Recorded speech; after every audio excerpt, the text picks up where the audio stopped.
શ્રી કૃષ્ણાય નમસ્તસ્મૈ યઃ સાક્ષાત ધર્મનંદન ભુવિ ભૂત્વા રત્યંતસ્તમસ્તમ્યાંશુમાં. ઈષ્ટદેવ સર્વાવતારી ભગવાન સ્વામિનારાયણ, સારા ઉત્સવના આયોજક પ્રેરક પૂજ્ય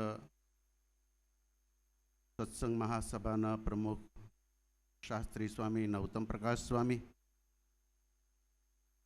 વ્યાસાસને આરૂઢ એવા પૂજ્ય શાસ્ત્રી સ્વામી નારાયણ ચરણ સ્વામી, એવં સ્ટેજ ઉપર બધાય હેલ્પરૂપ નયન સ્વામી છે,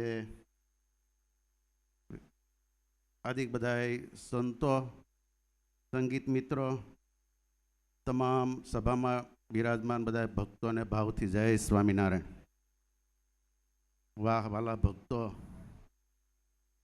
આજે 6 દિવસ કથા સાંભળી અને આપણું હૈયું ખૂબ આનંદથી પુલકિત થયું. ભગવાનના ચરિત્રમાં શાંતિ. મહારાજે મધ્યના 35મા વચનામૃતમાં મહારાજ કે ભગવાનના લીલા ચરિત્ર ગાવા અને સાંભળવા, ભગવાનનું નામસ્મરણ કરવું, પોતપોતાના ધર્મમાં રહેવું અને ભગવાનની ઉપાસના દ્રઢ કરવી, આ 4 વાતમાં જીવનું કલ્યાણ છે. તો આપણને શ્રી વક્તા મહોદય એમના શ્રી મુખે કૃષ્ણ પરમાત્માના ચરિત્રો, બધા અવતારોની કથાઓ સાંભળવા મળી.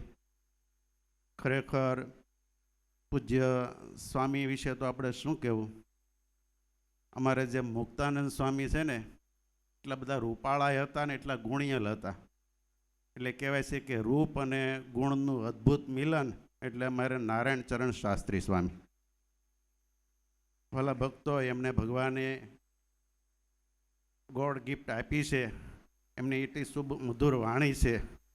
મેં સ્વામીને કીધું, અમે વાંચતા હોય સંહિતા પાઠી સંતમાં અમે છીએ, પણ અમારી વૃત્તિ અહીંયા ખેંચાય છે. એમ જીવુબા અને લાડુબા એ મહારાજે અન્નકૂટ ઉત્સવ કર્યો, પછી ભક્તિ માતાએ દર્શન દીધા, ત્યારે મહારાજમાંથી વૃત્તિ લાડુબા જીવુબાની ભક્તિ માતામાં ખેંચાવા માંડી. એટલે કીધું કે કોઈ દી અમારી વૃત્તિ ભગવાનમાંથી બીજે જાય ને કેમ ખેંચાય છે.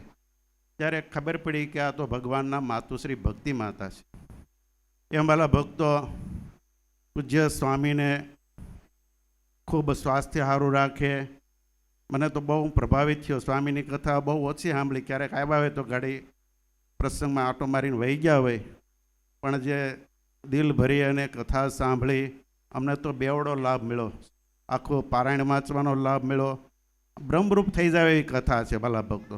એમાંય એકાદશ સ્કંદની અંદર ઉદ્ધવજીને ભગવાન ઉપદેશ આપે છે. છેલ્લે પછી કીધું કે કંઈક શોર્ટમાં સમજાય એવું કહ્યું, એટલે ભાગવત ધર્મ કીધો. એની અંદર ભગવાને કીધું કે બધામાં ભગવાન જોવા. સર્વમાં કૂતરું હોય કે ગધેડું હોય કે માણસ હોય, બધા એમની અંદર ભગવત ભાવ જોવો. એના હૃદયમાં ભગવાન છે. એટલે કોઈ દી દુઃખ આવે ને નિષ્કુળ.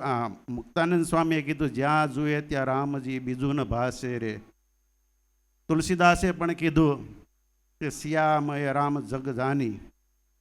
એવી રીતે વાલા ભક્તો, જેટલો આપણને ભગવાનના ભક્તોમાં પ્રેમ થશે એટલો જ ભગવાનમાં પ્રેમ થશે. કોઈને ભગવાનને સંતોનો મહિમા હોય ને ખાલી ભગવાનનો મહિમા હોય, એમ કે આપણે તો ભગવાનની મૂર્તિ હારે લેવા દેવા, બીજા હારે શું લેવા દેવા. તો ભાગવતજી એમ કહે છે, એ ભસ્મની અંદર ઘી હોમે એવો છે. ભસ્મમાં ઘી હોમો તો એનું કાંઈ ફળ નહીં. અગ્નિમાં ઘી હોમો તો અગ્નિ પ્રજ્વલિત થાય, પણ ભસ્મમાં ઘી હોમમાંથી હાવ નિરર્થક. એમ ભગવાનના ભક્તોમાં પણ એવી ભાવના રાખવી. જેમ કમઢિયાના કાયાભાઈએ કૂતરાને દંડવત કર્યા.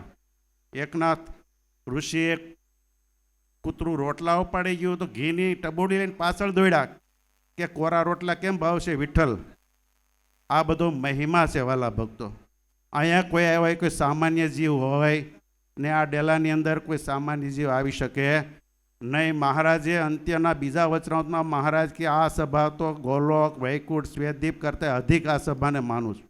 અને મહારાજ એમાં સમ ખાધા. મહારાજ કે તમને મનાતું નથી, માટે અમે સમગ્ર પરમહંસ નામને હમ છે જો અમે ખોટું કહેતા હોઈએ તો. એટલે વાલા ભક્તો, બધા એમાં દિવ્ય ભાવ ભક્તિભાવ રાખી, ભગવાનનું અખંડ ચિંતન કરી, ભગવાનનું સ્મરણ કરી, ભગવાનનું ધ્યાન કરી તમામ શાસ્ત્રનો સાર શાસ્ત્રી સ્વામીએ કીધું, આલોડ્ય સર્વશાસ્ત્રાણી વિચાર્ય ચ પુનઃ પુનઃ ઇદમ એકમ સુનિષ્પનો ધ્યેયો નારાયણો હરિ. બસ બધા શાસ્ત્રનો સાર એટલો છે કે બસ ભગવાનમાં જોડાવું, માયામાં મુકાવું અને ભગવાનમાં જોડાવું, એટલો તમામ શાસ્ત્રનો સાર છે. માટે આવી કથા સાંભળી ઘેરે જઈ આ કથાનું ચિંતન કરજો. ફરીવાર એની કેસેટ દ્વારા સાંભળી અને મનન કરીને હૈયામાં ભગવાનને ધારી અને અખંડ ભજન ભક્તિ કરીને ભગવાનની સેવામાં જોડાવે એવું કરી લો. એટલું કહીને વિરમું. સહજાન સ્વય મહારાજ.